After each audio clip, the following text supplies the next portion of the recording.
আল্লাহ দে বাবা।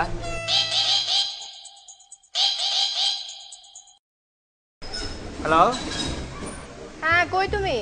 আমি তো এই যে এই জায়গায় খরচ মানে দাঁড়ায় আছি। কই তুমি কই? তুমি তো যেখানে আসতে বলছিলাম তো সেখানেই আছি। তুমি কই? তোমার তো দেখতেছি না।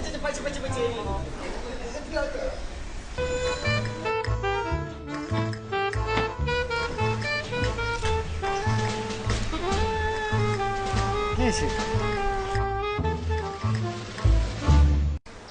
এই অবস্থা কেন তোমার? তুমি এইভাবে দাঁড়ায় আছো কেন? মানে এটা কি? মানে এই গেটআপে কেন দাঁড়ায় আছো? আরে মাতারি বোঝে না, কথা বোঝে না। এটা ধরো আর এইটাও ধরো।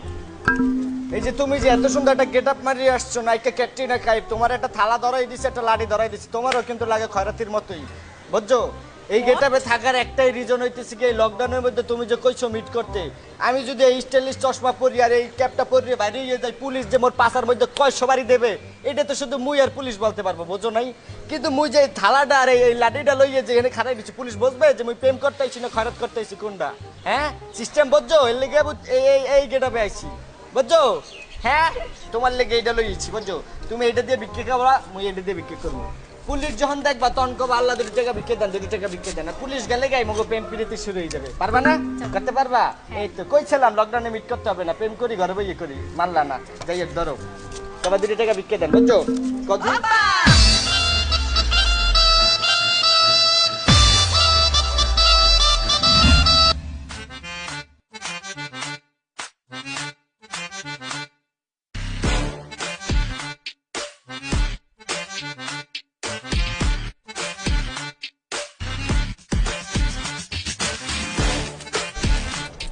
মামা, তুই একটা জিনিস বুঝতেছস? এই যে করোনাটা আছে না, এটা হওয়াতে এই লকডাউনটা দিছে না, আমাকে কিন্তু খুব লাভ হয়েছে। কত কে এই যে আমরা সুন্দর মতো লাইফ লিড করতে পারতাছি না, ছাদের মধ্যে বইয়াটা আড্ডা কি সুন্দর দিতেছে, বেটা কোনো ডিস্টার্ব হইতাছে আমগো না, জোশ লাগতাছে না? অনেক জোস। ব্যাপারটা কেমন? চারটা জিনিস খেয়াল করবি, এই লকডাউনের ভিতরে 2% লাভ আর ক্ষতি আছে। কার? লাভবান ব্যক্তি রয়েছে গিয়া বয়ফ্রেন্ড, আমগো মতো বয়ফ্রেন্ড। আর ক্ষতির সম্মুখীন হইতেছে গিয়া ছেঁচড়া কতগুলো মাইয়া। কিনলেগা? কারণ এটা আমি বুঝছি আমাকে রিলেশন থেকেই। যাই হোক, কারণ মনে করে এটা যদি লকডাউন না থাকতো, নর্মাল ডেজ চলতে থাকতো, তাহলে ছেঁচড়া গার্লফ্রেন্ডগুলো কি করতো?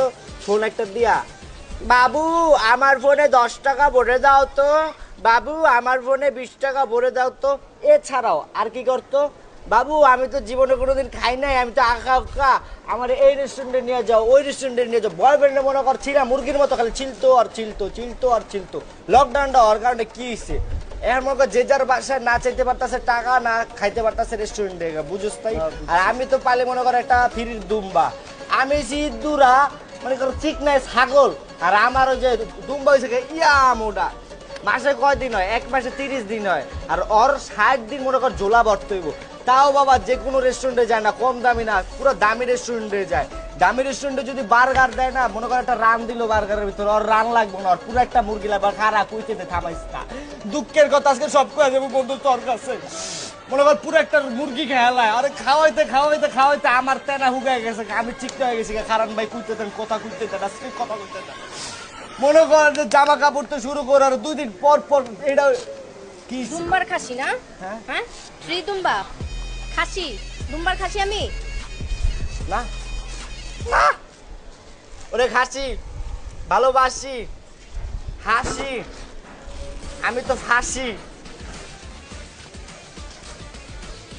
ও